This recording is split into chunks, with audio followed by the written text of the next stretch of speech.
Madame Catherine Brun, quelle belle langue que nous avons le bonheur de partager ensemble. C'est vrai que c'est magnifique le français.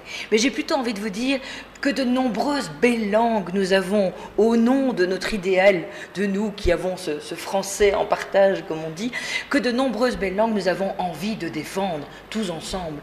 Et justement, par respect de chacune et chacun d'entre nous, dans sa propre identité, dans sa propre culture, par respect de nos différences et par l'envie de transcender, comme l'a dit la secrétaire générale, elle parle mieux que moi, de transcender toutes ces différences et surtout l'envie de partager et de vivre ensemble et de passer au-delà de nos divergences et de nos querelles et de partager cet idéal. C'est ça qui est merveilleux.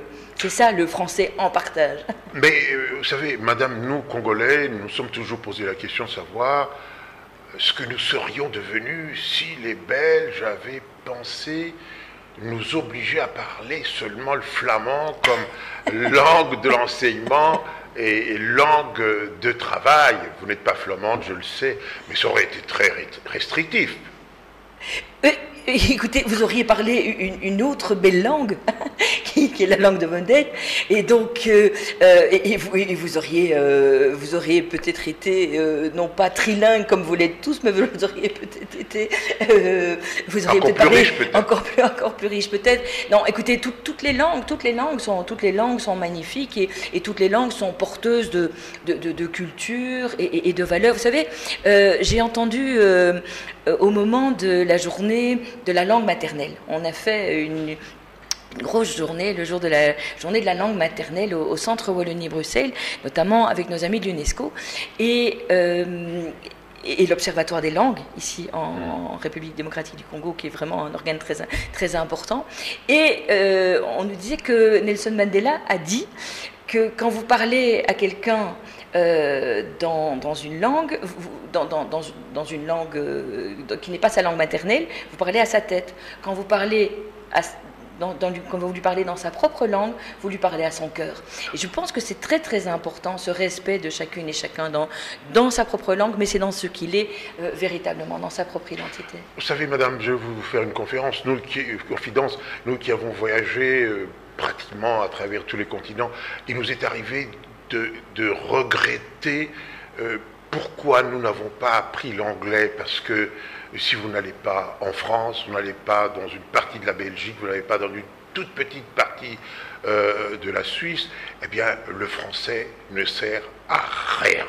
Non mais écoutez, c'est pas vrai que le français ne sert à rien et donc on a rappelé, oui mais on a rappelé que c'était la quatrième langue, donc je pense que nous avons la chance de partager une grande langue et en plus une langue que nous aimons, mais nous serions bien stupides de ne pas apprendre les autres langues et notamment l'anglais et notamment l'espagnol et notamment l'arabe.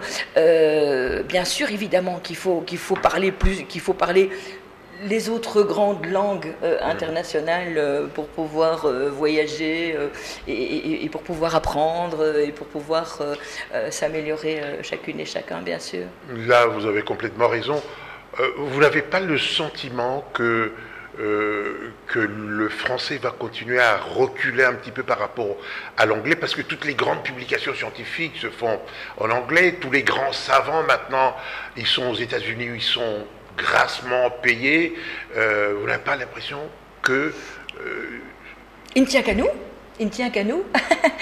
Nous devons, nous, sans complexe, continuer, mais comme le disait encore la secrétaire générale de l'OIF, nous devons continuer à investir en français, à travailler en français, à publier en français, à chercher en français, et sans bien sûr nier tout ce qui se passe dans d'autres langues. Et accepter notre retard, le retard de la langue française. Accepter le retard, écoutez, plutôt se battre pour... Écoutez, battons-nous, si nous aimons cette langue, voilà, battons-nous pour cette langue et battons-nous surtout pour ce qu'elle représente, la culture qu'elle représente, les valeurs qu'elle représente. sans nier bien sûr ses propres langues, toutes les langues nationales, c'est très important, et les autres grandes langues internationales. Il faut dire que la Belgique y a porté aussi certaines expressions, un certain nombre de belgicismes aussi. Par exemple, un jour, j'étais en conversation avec quelqu'un, et puis j'ai dit j'ai difficile à. Il me dit, vous venez du Zaïre? À l'époque, on était au Zaïre. Je n'ai pas compris pourquoi. Il dit, vous parlez très bien, mais vous venez du Zaïre. Je dis, qu'est-ce qui vous fait dire ça?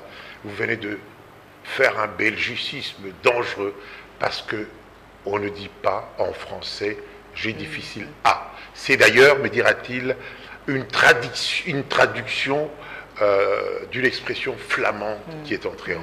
Mais il y a des belgicismes heureux. Il y a des belgicismes, il y a des particularités du français belge, et il y a de magnifiques particularités du français du Congo. Et moi, j'aimerais bien, à mes amis congolais qui ont parfois des difficultés, je trouve, à être suffisamment fiers de ce qu'ils sont et suffisamment fiers de leur culture.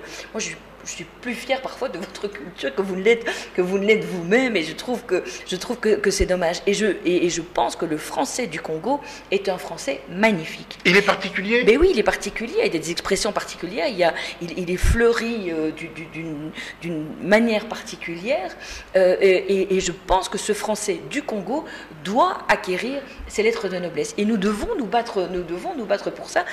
C'est largement mérité. Vous voyez, les Canadiens, par exemple, ils ont largement bien dépensé de l'énergie justement pour valoriser leur français. Leur accent. Alors on dit, oh, comme c'est beau. C'est vrai, tout le monde aime bien le français du Québec. Mais le français du Congo est certainement aussi magnifique, si pas plus beau encore, et extrêmement bien parlé aussi. Ça me frappe à quel point les gens s'expriment bien ici, les enfants s'expriment bien. Et donc ce français du Congo, je pense qu'il faut publier là-dessus. Moi, je rêve de ça depuis le sommet de la francophonie ici. Il manque un livre, le français du Congo. Avec ses particularités, le pistolet. Le pistolet. C'est belge, ça, non? Oui, bien sûr. Ou c'est zaïrois? Non, c'est belge. Non, le pistolet, les petits pains. Et puis Minerval, ça a été repris dans le dictionnaire. On précise en Belgique, au Canada, et au Congo et au Rwanda, à l'époque. Parce que quoi, le Minerval, c'est pas français. Ça vient d'être accepté, mais spécifiquement belge. C'est frais scolaire. Ah, mais je ne savais pas. Je ne savais pas que c'était typiquement belge. Typiquement canadien. Alors, que faire, puisque nous fêtons la francophonie, là, que faire pour booster, le terme n'est pas approprié, pour pousser un peu cette langue française à compétir avec l'anglais? Que faire? Écoutez, en tout cas, moi ce que j'aimerais bien, c'est qu'on se souvienne que dans les accords d'Addis Abeba, il y a une politique du livre qui a été acceptée, c'est une ligne de l'accord d'Addis Abeba. Cette politique du livre, elle avait notamment été élaborée de façon extrêmement participative par des écrivains, des éditeurs, des imprimeurs à la délégation Wallonie-Bruxelles. C'était en 2009. Et donc, il y a une politique du livre qui existe et qui ne demande qu'à être votée et puis appliquée. Il y a le secteur du livre, c'est aussi un secteur économique. Beaucoup de gens pourraient en vivre, les éditeurs, les imprimeurs, les bibliothécaires, etc.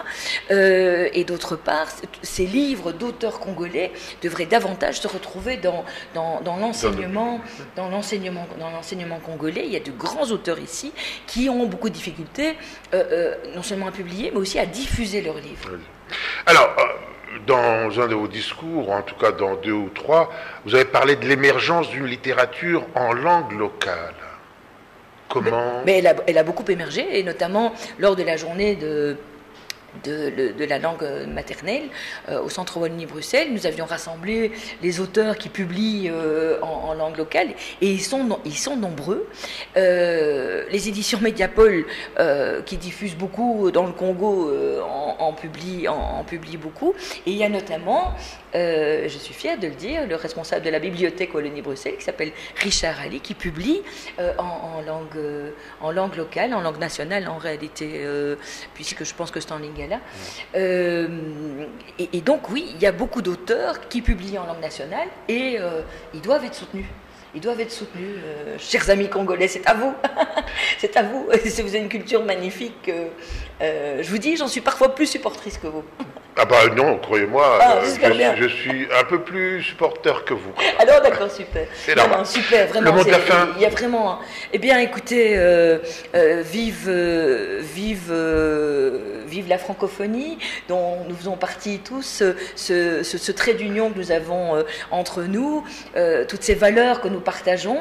Et bon, en cette période électorale, c'est le moment plus que jamais d'appliquer toutes ces valeurs et c'est le moment, c'est le moment d'agir tous ensemble pour appliquer toutes ces valeurs que nous avons en partage. Merci, Madame, vraiment, merci beaucoup de m'avoir invité. J'ai terminé avec vous puisque vous devez répondre à une invitation quelque part. Merci de vous être dérangé. Pour fêter la francophonie, je ne me suis pas dérangée, vous m'avez honoré, au contraire. Merci beaucoup.